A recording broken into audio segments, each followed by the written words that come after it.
Hello students, good afternoon everyone. So question number 5 पे आज हम डिस्कस करने वाले। क्वेश्चन नंबर 5 का 1 जो है वो ये बोल रहा है, the area of a square is the same as the rectangle. ठीक है, तो रेक्टेंगल और स्क्वायर का एरिया सेम गिवन है। पहला स्टेटमेंट ये बोलता है, if the side of the square is 40 centimetre and breadth of the rectangle is 25 centimetre, find the length and perimeter of the rectangle. ठीक है, तो पहले तो जो चीज़ हमें इक्वेट करनी है वो हम इक्वेट कर लेते हैं। Area of a square is equals to area of a rectangle given है। तो एरिया ऑफ स्क्वायर क्या होता है? साइड का स्क्वायर होता है। Area of rectangle length into breadth होता है। अब हमें स्क्वायर का साइड जो है वो 40 सेंटीमीटर गिवन है। ओके, तो मैं यहाँ पे 40 सेंटीमीटर यूज़ कर लूँगी। देन इक्वल्स टू लेंथ मुझे नहीं गिवन है, मुझे क्या गिवन है? Only breadth of the rectangle given है। सो मैं बी को जो है वो 25 से रिप्लेस करूँगी क्योंकि ब्रेड्थ कितना है? 25 सेंटीमीटर है। ओके, सो यहाँ पे मैंने उसको 25 सेंटीमीटर से रिप्लेस किया।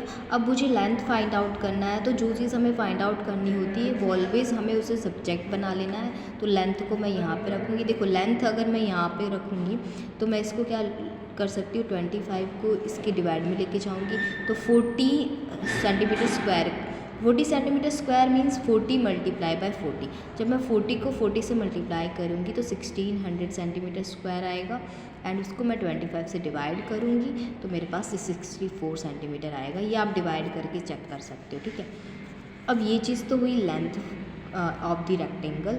दूसरा हमें क्या बोला है? पेरीमीटर ऑफ रेक्टेंगल भी फाइंड आउट करना है। देखो, ब्रेड्थ तो गिवन था, लेंथ हमने इस इक्विवेलेशन ऑफ एरिया से हमने फाइंड आउट कर लिया। ठीक है, तो यहाँ से हम क्या कर सकते हैं? Perimeter of rectangle find out कर सकते हैं, क्योंकि पेरीमीटर ऑफ रेक्टेंगल क्या होता है? 2 टाइम्स लेंथ प्लस ब्रेड्थ होता है। ठीक है, सो ब्रैकेट में 2 है मीन्स 2l प्लस 2b भी हम इसको लिख सकते हैं। ठीक है, ये किसके बराबर होता है बेटा? 2l plus 2b। ठीक है, आपको पता है ना, अपोजिट साइड सेम होती है, तो यहाँ पे 2 ब्रेड्थ होती है और 2 लेंथ्स होती है, तो उन दोनों का पेरीमीटर क्या होता है? जो टोटल जो जैसे कि मान लो ये रेक्टेंगल है, ये रेक्टेंगल है, तो ये चीज़ होती है लेंथ और ये ब्रेड्थ होती है। सामने वाला भी लेंथ होगा और ये ब्रेड्थ होगा।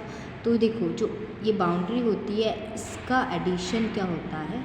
इस बाउंड्री का टोटल वैल्यू, टोटल लेंथ क्या होता है? पेरीमीटर होता है। ठीक है, सो यहाँ पे 2b है और 2l है, so that is why rectangle का पेरीमीटर 2l प्लस 2b होता है। ठीक है, सो यहाँ पे मैंने 2 कॉमन ले लिया है। ठीक है, दोनों में 2 कॉमन है, सो मैंने इसको बाहर ले लिया ब्रैकेट के बाहर।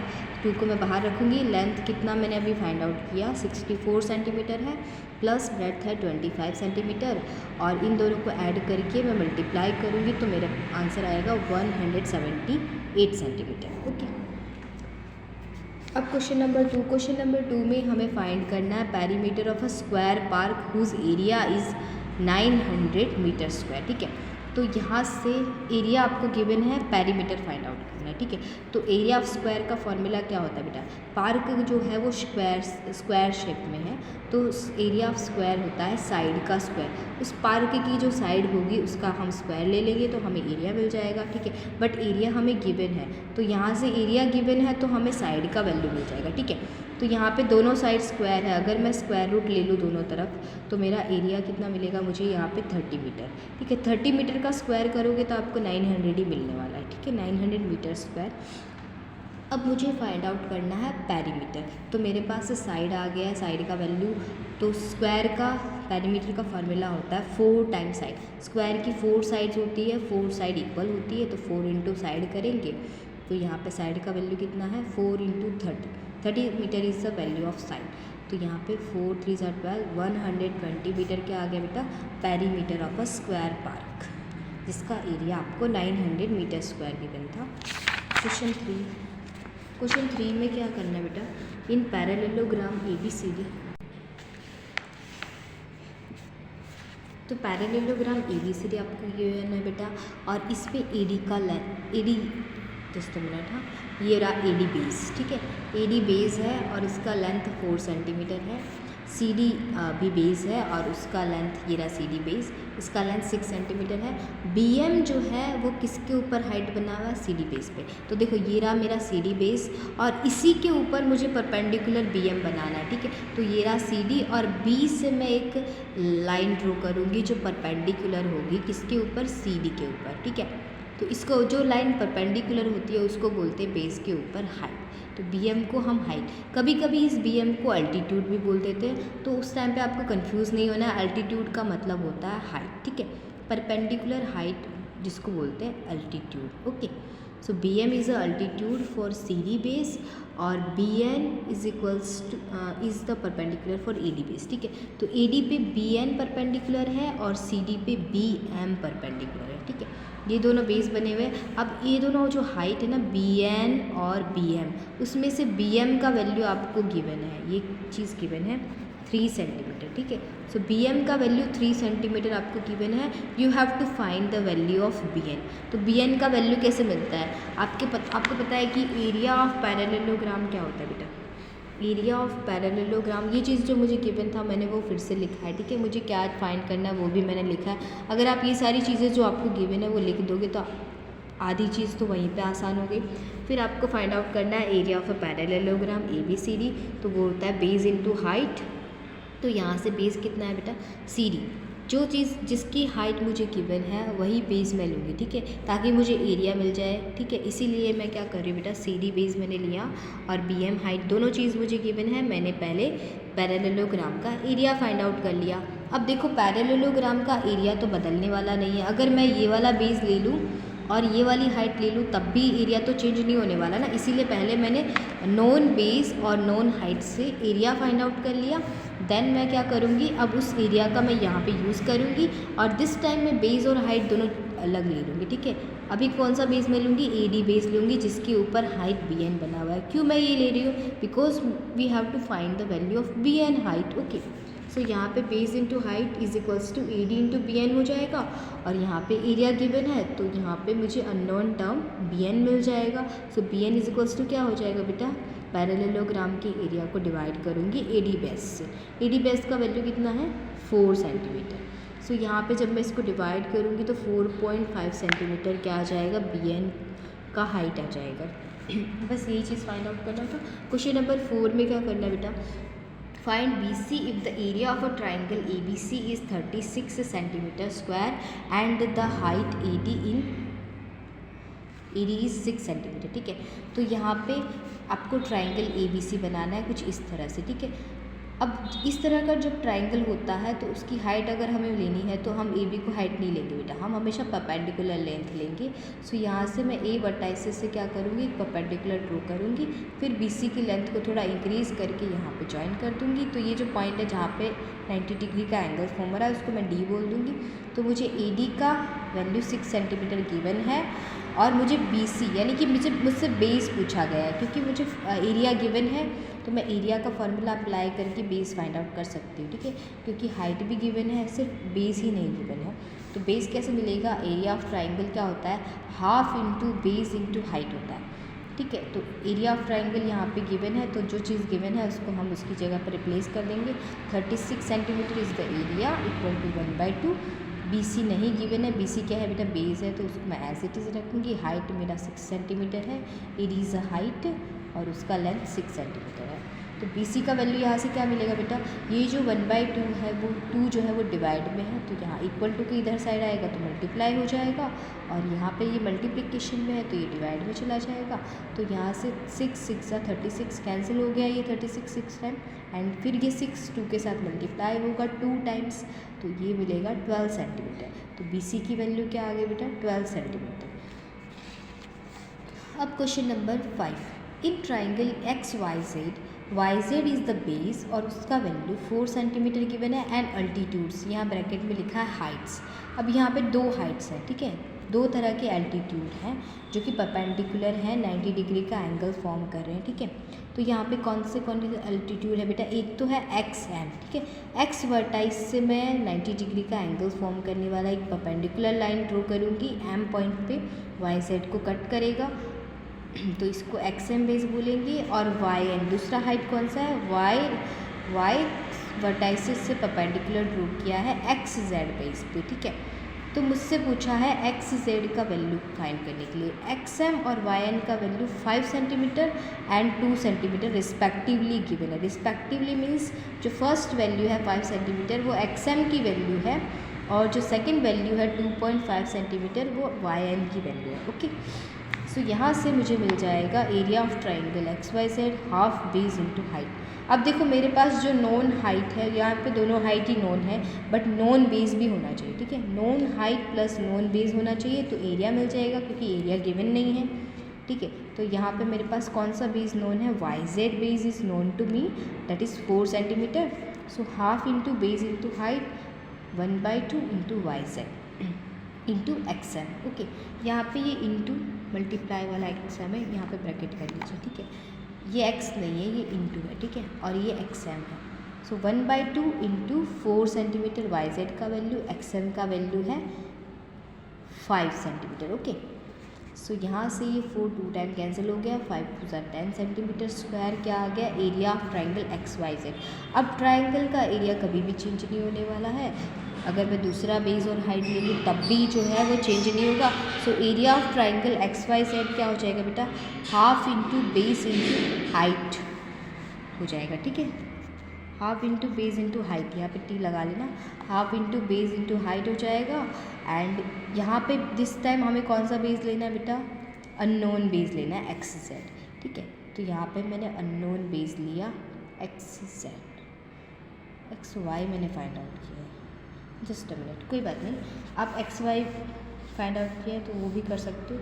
यहाँ पे एक्स जेड मुझे लेना चाहिए था, जस्ट अ मिनट है वाई, यहाँ पे एक्स जेड आएगा बेटा, एक्स जेड आएगा, ओके।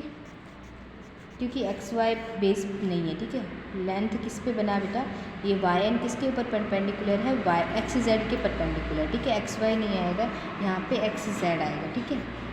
एक्स जेड करना, ठीक है, X Z into Y N. अभी एक्स जेड का वैल्यू नहीं है, वाई एन का वैल्यू है 2.5, ये गिवन है मुझे क्वेश्चन में, तो मैंने यहाँ 2.5 ले लिया। अब ये जो 2.5 है इसको मैं 2 से कैंसिल कर सकती हूँ, 1.25, ठीक है, इतने टाइम्स में, और मुझे मिलेगा एक्स जेड। अब ये जो 1.25 है वो किसके साथ मल्टीप्लाई होगा, 10 सेंटीमीटर स्क्वायर के साथ मल्टीप्लाई होगा। तो यहाँ से मुझे क्या मिल जाएगा, ये वैल्यू इसका,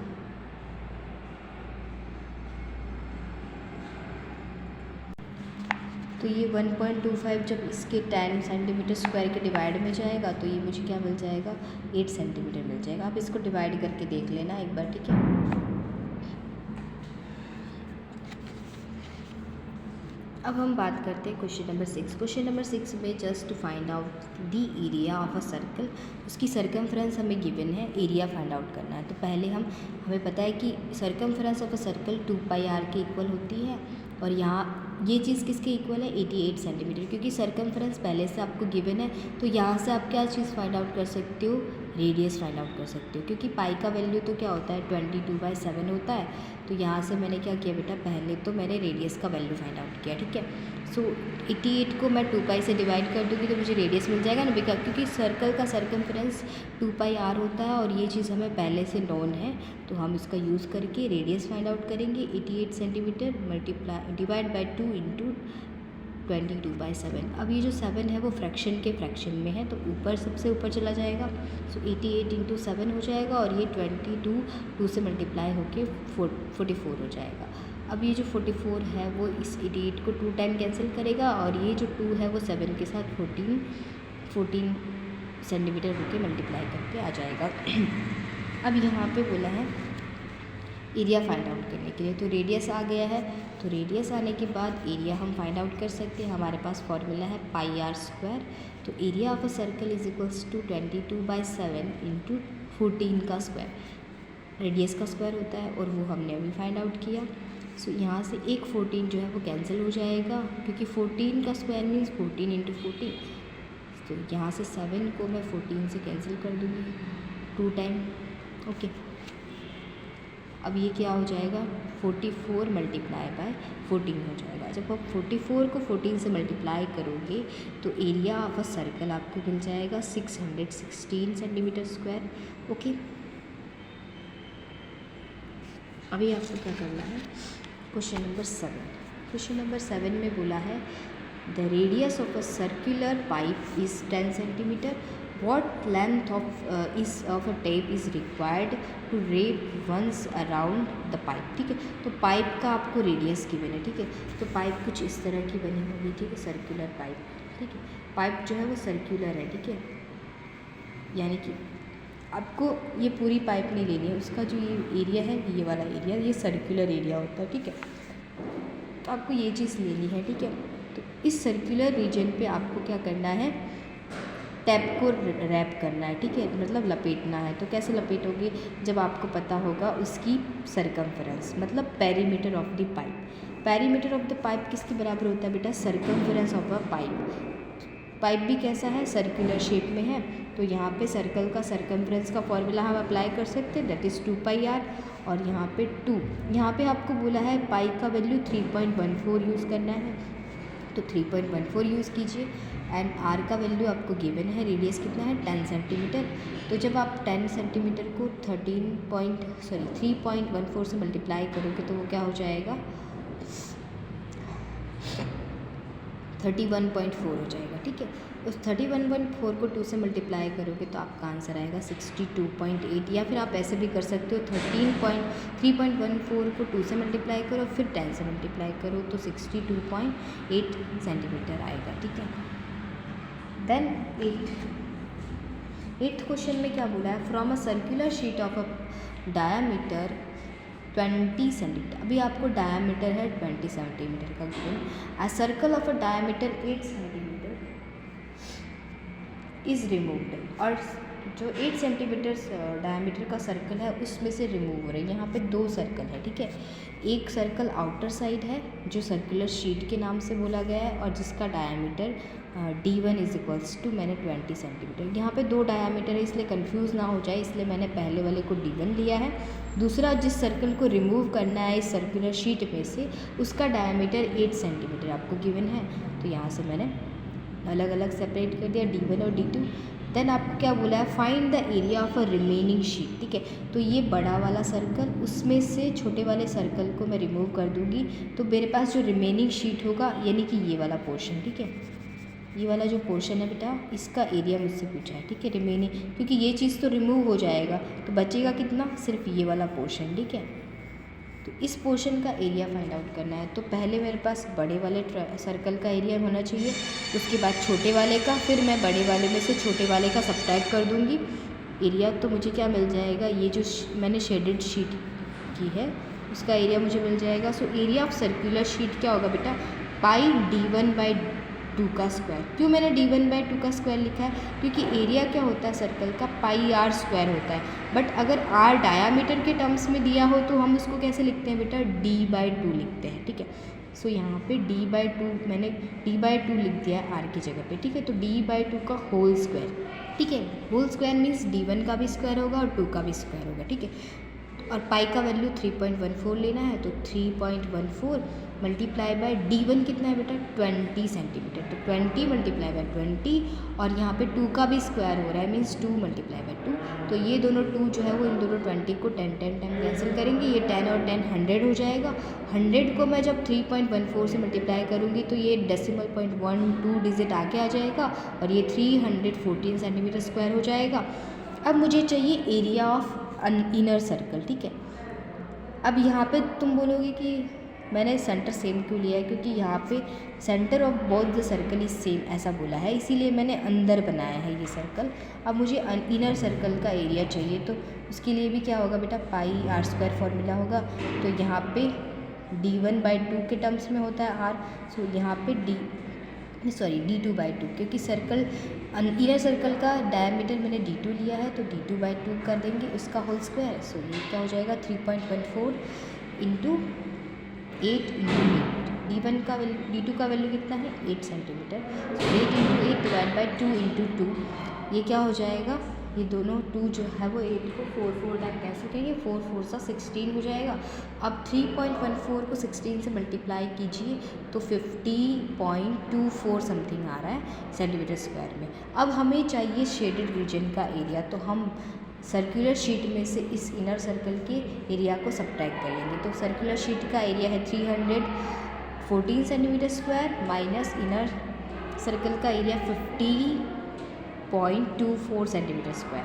तो जब ये करेंगे तो हमारे पास आंसर क्या आएगा 263.76 सेंटीमीटर स्क्वायर। ओके, अब बोला है 9th क्वेश्चन में कि हाउ मैनी टाइम्स, अब यहाँ पे एक व्हील के बारे में बात हो रही है। How many types a wheel of radius, अब व्हील का रेडियस गिवन है। आपको पता है व्हील सर्कुलर शेप में होता है, उसका रेडियस आपको 21 सेंटीमीटर गिवन है and must rotate to go 1320 centimetre. ठीक है, उसको इतना रोटेट करना पड़ेगा। ठीक है, तो वो इतना रोटेट होने के लिए उसको कितने रोटेशन, मतलब कितने रोटेशन में वो इतना सेंटीमीटर रोटेट हो जाएगा। ठीक है, यानी कि उसको इतना डिस्टेंस ट्रैवल करना है रोटेट होके। ठीक है, तो जब वो इतना डिस्टेंस ट्रैवल करेगा तो उसने कितने रोटेशन किए होंगे। ठीक है, वो चीज़ हमें फाइंड आउट करनी है। ठीक है, तो यहाँ पे रेडियस गिवन है 21 centimetre and total distance to rotate, अब उसको रोटेट होने के लिए टोटल डिस्टेंस 1320 सेंटीमीटर गिवन है। तो व्हील्स का पहले व्हील का पेरीमीटर निकालना पड़ेगा। तो wheels perimeter is what 2 pi into R. ठीक है, सो 2 इंटू पाई, अभी यहाँ पे कुछ बोला नहीं, स्पेसिफाई नहीं किया पाई का वैल्यू, तो हम 22/7 लेंगे एंड रेडियस गिवन है 21। ये जो 7 है वो 21 को 3 टाइम कैंसिल करेगा, ये हो जाएगा 66/2 करूँ, मल्टीप्लाई बाय 2 करूँगी तो ये हो जाएगा 132 सेंटीमीटर।